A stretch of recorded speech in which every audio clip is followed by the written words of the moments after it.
Sa naging laban ng Barangay Ginebra at ng Rain or Shine ay natalo ang Ginebra mga kaibigan. Kinukulang sila ngayon sa malakas na depensa. And before that mga kaibigan, please huwag kalimutan mag-like and subscribe. Maraming salamat. Alam naman natin mga kaibigan na malaki ang naging impact ng pagkawala nga po sa Barangay Ginebra nitong si Christian Standhardinger. Namina po kasi or nawala ng depensa na maayos ang Barangay Ginebra mga kaibigan.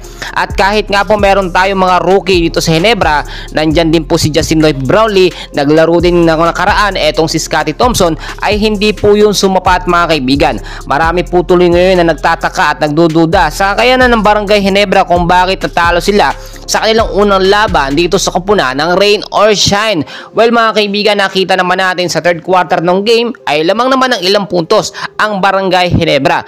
Pero bumaligtad po yung sitwasyon mga kaibigan at nakita natin na wala yung chemistry at momentum ng Ginebra. Kaya po natalo sila sa score na 73-64, which is 9 points po ang kalamangan ng Rain or Shine mga kaibigan. Alam naman natin na napakahalaga po sa Barangay Ginebra ang kanilang magiging unang laban nila at natalo pa sila mga kaibigan. So ngayon, ano yung kulang mga kaibigan? Nakita natin number 1, kinakailangan po talaga magdagdag ng Ginebra ni Coach Tim Con ng another big man mga kaibigan na kagaya po ng laruan ni Christian Standhardinger. Alam naman natin si Stan mga kaibigan, dutol yan or hindi yan sang-ayon doon po sa naging trade sa kanya sa kupunan ng Tierra Firma. Kaya nga po sinasabi natin na forced trade po yung nangyari dahil ayaw naman insistan doon at talagang nananatili pa rin siya dito nga po sa Barangay Ginebra yung kanyang laruan kasama po ni Prinkel mga kaibigan. So ang kinakailangan sa susunod na game ng Barangay Ginebra ay mag-focus sila sa depensa mga kaibigan.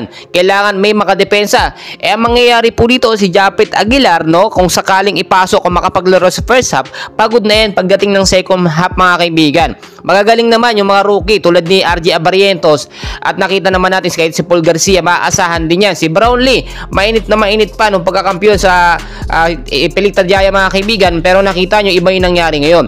Kahit ano po kasing galing ni Brownlee, kung yung mga kakampi naman niya nawawala yung momentum, matatalo at patatalo po sila mga kaibigan.